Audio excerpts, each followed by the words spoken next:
Assalamualaikum warahmatullahi wabarakatuh. Perkenalkan, nama saya Fatima. Saya dari Fakultas Ekonomi jurusan Manajemen. Nah, di sini saya akan menjawab beberapa pertanyaan mengenai mata kuliah yang ada di Manajemen Sumber Daya Manusia. Baiklah, langsung aja ke pertanyaan yang pertama, yaitu apa itu manajemen sumber daya manusia dan bagaimana hubungannya dengan proses manajemen.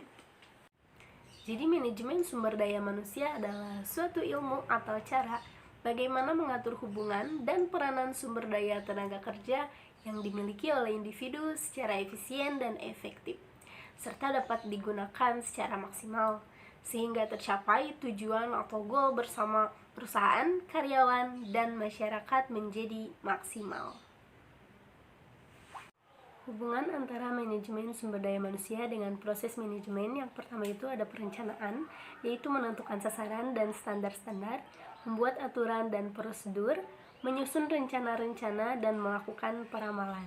Yang kedua ada pengorganisasian, yaitu memberikan tugas spesifik kepada setiap bawahan, membuat divisi-divisi, mendelegasikan wewenang kepada bawahan, membuat jalur wewenang dan komunikasi, dan mengkoordinasikan pekerjaan bawahan. Lalu yang ketiga itu ada penyusunan staff, yaitu menentukan tipe orang yang harus dipekerjakan, merekrut calon karyawan, memilih karyawan, menetapkan standar prestasi, memberikan kompensasi kepada karyawan, mengevaluasi prestasi, memberikan konseling kepada karyawan, melatih dan mengembangkan karyawan. Yang keempat ada kepemimpinan, yaitu mendorong orang lain untuk menyelesaikan pekerjaan, mempertahankan semangat kerja, dan memotivasi bawahan. Yang kelima ada pengendalian, yaitu menetapkan standar seperti kuota penjualan, standar kualitas atau tingkat produksi, memeriksa untuk melihat bagaimana prestasi yang dicapai dibandingkan dengan standar-standar ini, lalu melakukan koreksi jika dibutuhkan. Masuk ke soal yang kedua, yaitu bagaimana konsep dan teknik manajemen sumber daya manusia dapat berguna bagi semua manajer. Yang pertama itu melakukan analisis pekerjaan dengan cara menentukan pekerjaan setiap karyawan. Yang kedua, merencanakan kebutuhan tenaga kerja dan merekrut calon karyawan. Yang ketiga, memilih calon karyawan. Yang keempat, mengorientasikan dan melatih karyawan-karyawan baru. Yang kelima, mengatur upah dan gaji dengan cara memberikan kompensasi kepada karyawan.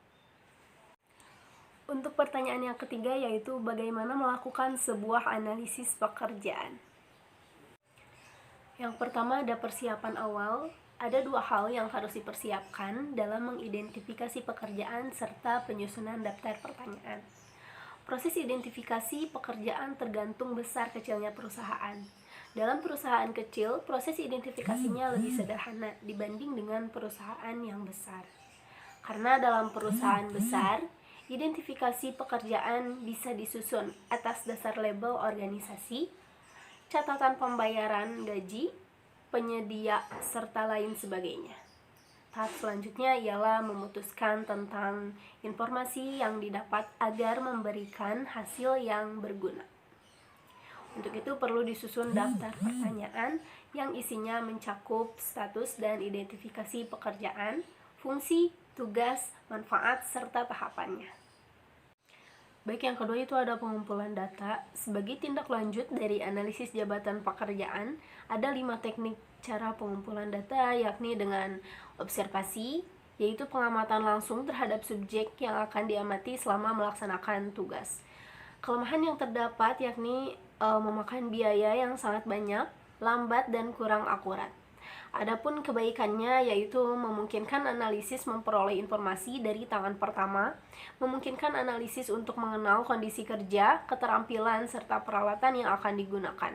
Yang kedua itu ada wawancara. Dengan melakukan wawancara dengan karyawan, baik yang menempati posisi karyawan maupun atasan, sehingga bisa memeriksa kebenaran tanggapan yang diterima. Hal ini dipergunakan untuk mencari ketepatan informasi. Nah, yang ketiga itu ada penyempurnaan data. Dari data yang didapat lalu dipisahkan untuk mendapatkan data yang relevan. Untuk selanjutnya siap digunakan dalam berbagai bentuk seperti deskripsi pekerjaan, spesifikasi pekerjaan, dan standar-standar pekerjaan. Masuk ke pertanyaan yang keempat, Apakah semua perusahaan benar-benar dapat berhasil tanpa deskripsi pekerjaan yang terperinci? Menurut pendapat saya, kalau perusahaan tidak menggunakan deskripsi pekerjaan yang rinci, perusahaan tidak akan berhasil. Deskripsi pekerjaan sangatlah penting, karena deskripsi pekerjaan adalah pernyataan tertulis tentang apa yang sebenarnya dilakukan oleh pekerja, bagaimana orang itu melakukannya, dan bagaimana kondisi kerjanya. Pertanyaan yang kelima, bagaimanakah langkah dalam proses rekrutmen dan seleksi?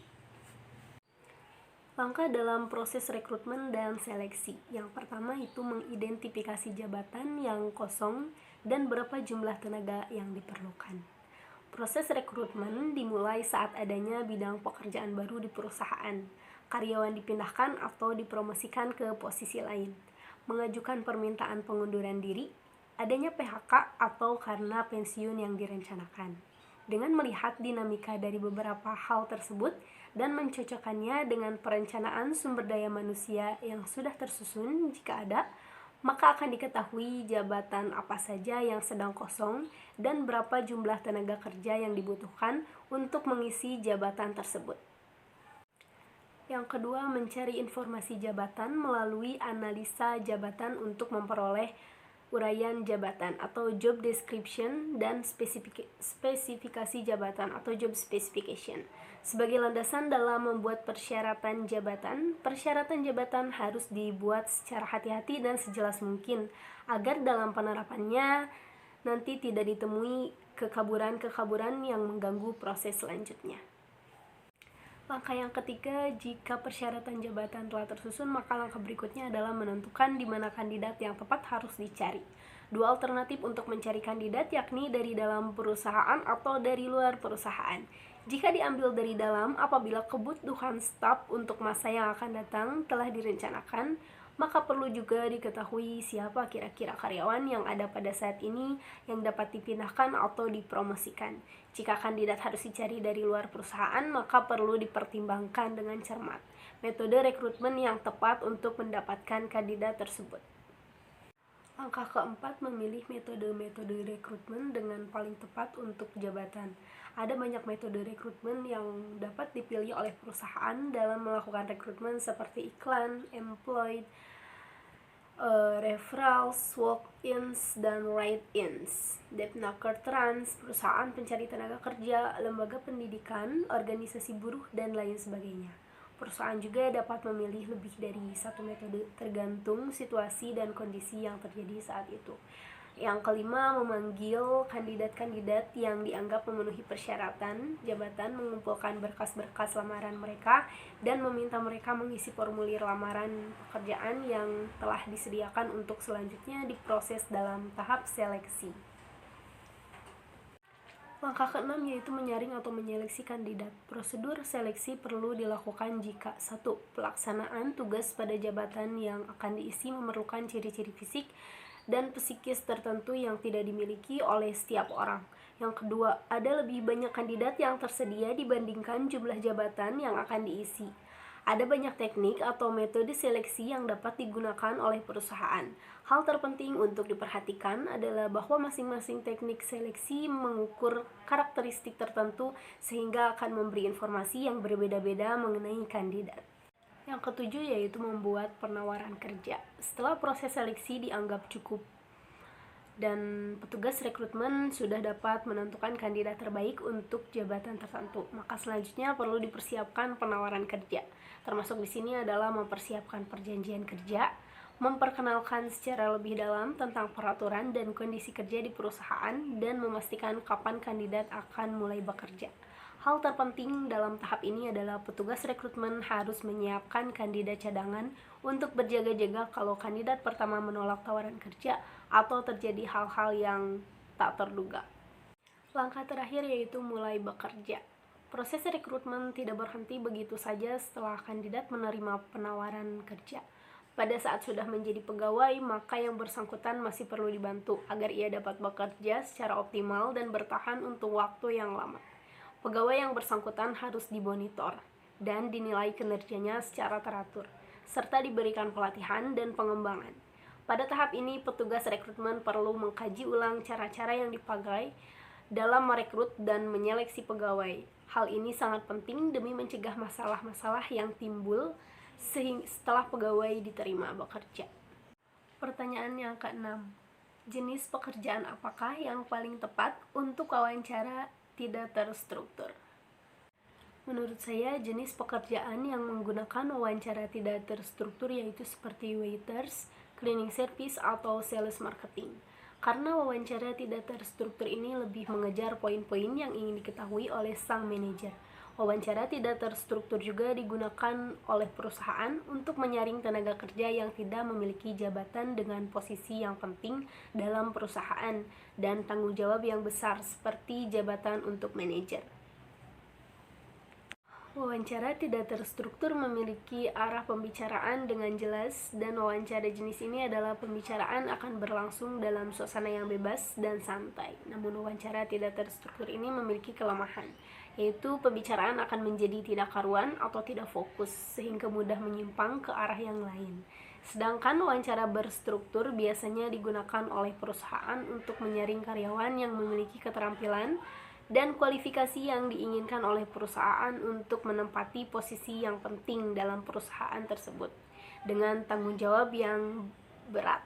Wawancara terstruktur juga memiliki pertanyaan-pertanyaan yang berbobot untuk calon tenaga kerjanya, sehingga wawancara terstruktur ini memiliki tujuan yang sesuai dengan topik yang akan diteliti. Lalu kelebihan dari wawancara ini adalah pembicaraan akan lebih terarah dan fokus.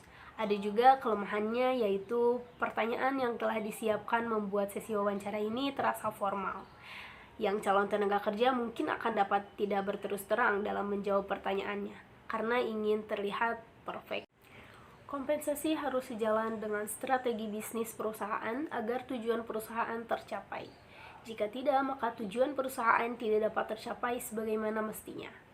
Sebagai contoh nyata yaitu dealer mobil. Maka pada bagian marketing, kompensasi yang diberikan berdasarkan hasil penjualan yang mereka capai, karena orientasi mereka ialah profit. Jika karyawan diberikan kompensasi secara merata, maka penjualan pasti tidak akan maksimal. Nah, itu tadi jawaban dari pertanyaan-pertanyaan mengenai manajemen sumber daya manusia yang sudah saya jawab. Semoga bisa membantu dan bermanfaat. Mohon maaf bila saya ada kesalahan. Dan terima kasih yang sudah menyaksikan video ini. Assalamualaikum warahmatullahi wabarakatuh.